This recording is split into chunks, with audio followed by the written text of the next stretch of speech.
अजिबात लाल न होणारा, तळला तरी तेलकट न होणारा असे हे 1 किलोचे पापड लाटून तयार झाले। बघा किती छान झाले, सारखे झाले आणि कलर पण खूप मस्त आलेला आहे।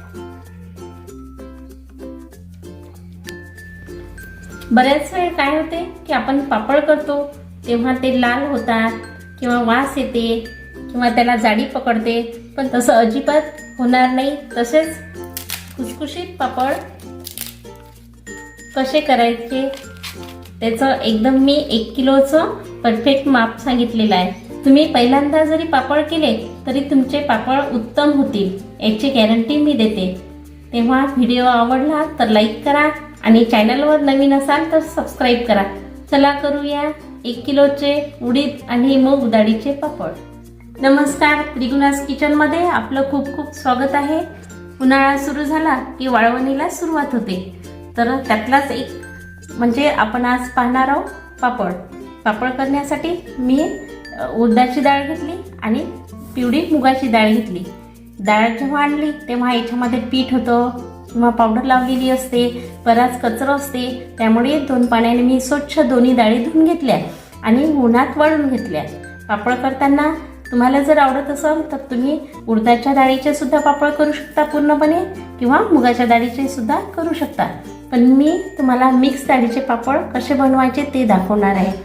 तर मिक्स डाळीचे जर पापड केले तर ते खमंग होतात, खाताना दातात फसत नाहीत आणि खुसखुशीत होतात, म्हणजेच फुसके होतात। हे दोन्ही डाळी मिक्स करून घेते आणि गिरणीतून एकदम बारीक दळून आणायचं, त्यामुळे पापड भराभर लाटल्या जातात आणि चविष्ट होतात।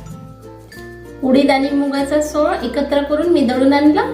हे 1 किलो आहे। याच्यामधलं पापड लाटण्यासाठी हे पीठ मी एवढं काढून ठेवलं आणि हे पीठ चाळणीनं गाळून घेतलं। हे बघा एकदम असं बारीक आहे। आता हे भिजून घेऊ। हे गंजामध्ये 2 वाटी पाणी टाकलं मी। हे पाणी उकळून घ्यायचं। पाणी उकळलं की गॅस बंद करायचा।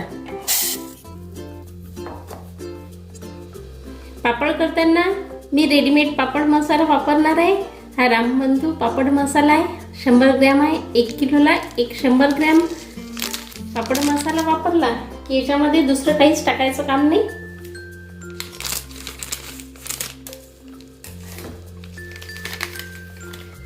हे गरम पाण्यात हे पापड मसाला टाकते। याच्यामध्ये मीठ वगैरे सर्व टाकलेलं आहे, आपल्याला वरून असं काहीच घालावं नाही लागत पिठामध्ये। आता मिक्स करून घेते आणि एकदम गार झाल्यावरच आपण पीठ भिजवून घेऊया पाण्याने। पाणी थंड झालेलं आहे आता।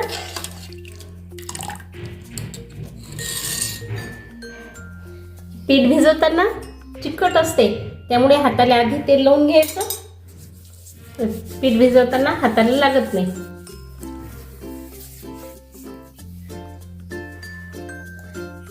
पाणी टाकून घेते थोडं थोडं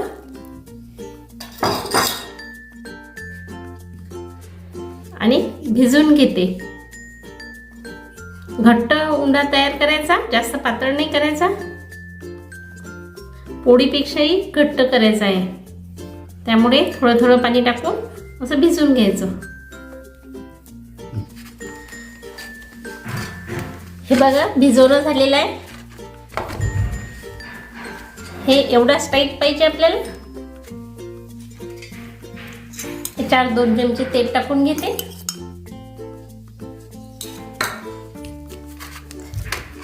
म्हणजे वरून कडक पडणार नाही।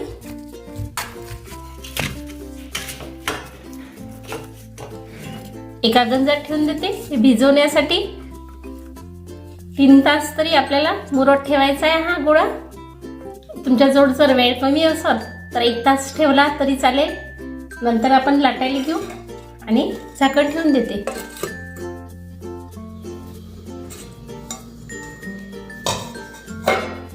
दोन तास झालेले आहे।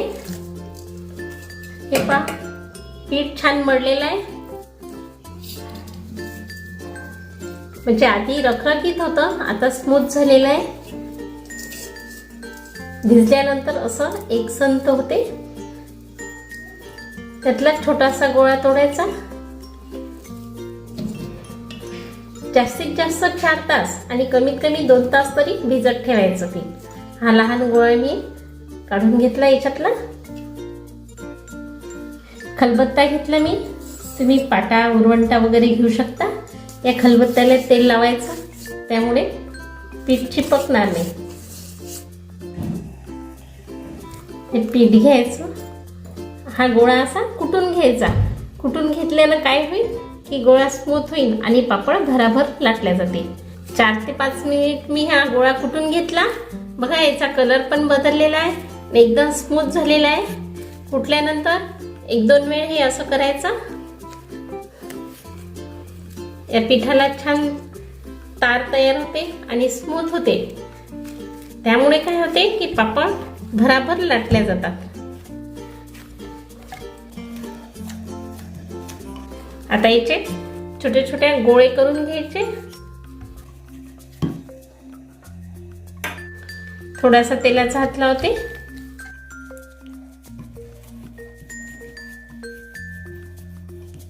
आणि सारख्या आकाराचं असं गोल रोल सारखा करून घेते.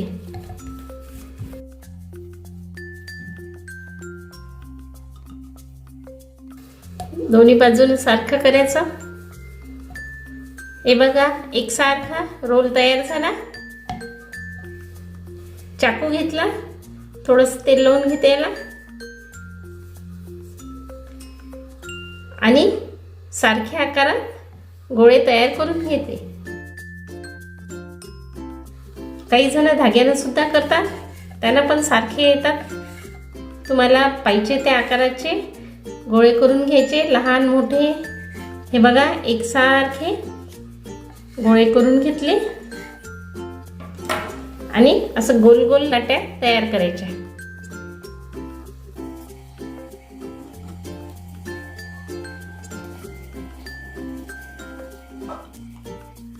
हे एवढ्या लाट्या तयार केल्या ह्या बाउलमध्ये टाकते आणि राहिलेले असेच करून घेते.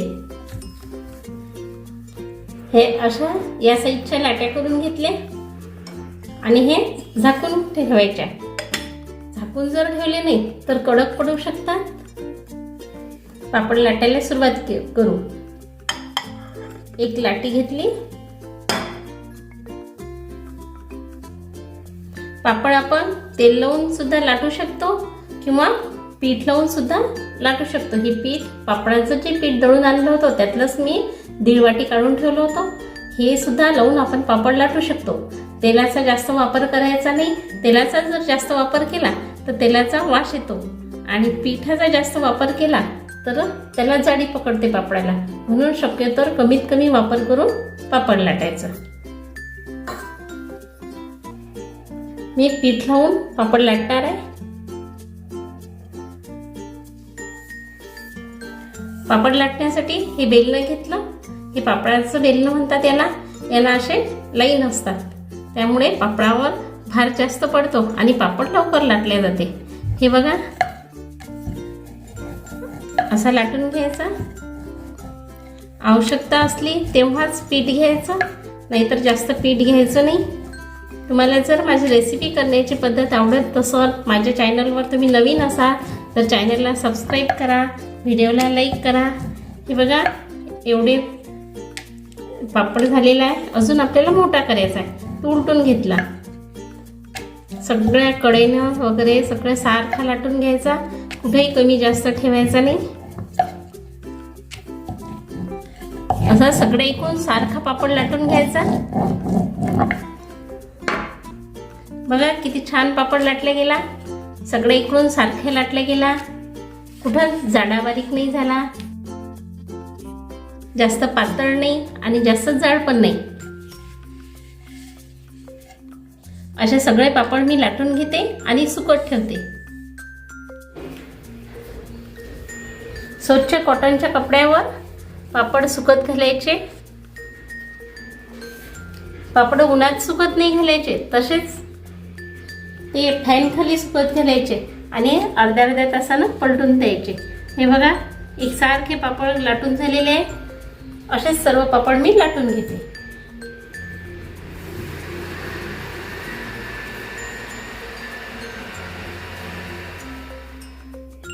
पापड लाटून झाले आणि सुकून पण घेतली मी. 1 किलोचे पापड लाटून झाले, सुकून झाले. सुरुवातीला फॅनखालीच मी सुकून घेतले. दुसऱ्या दिवशी कवड्या उन्हात 10 मिनिटं उन्हात वाळून घेतले आणि घरात आणल्यानंतर 1 तास हवेशीर राहू द्यायचे आणि नंतर डब्यात भरायचे. असे हे 1 किलोचे पापड लाटून तयार झाले. बघा किती छान झाले, सारखे झाले आणि कलर पण खूप मस्त आलेला आहे.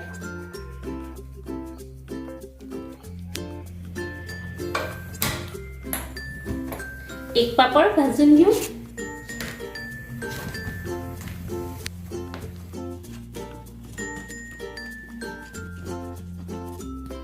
बघा किती छान भाजले गेलेला आहे.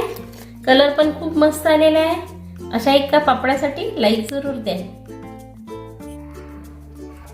हे बघा किती छान पापड भाजला गेलेला आहे. कलर पण खूप छान आलेला आहे.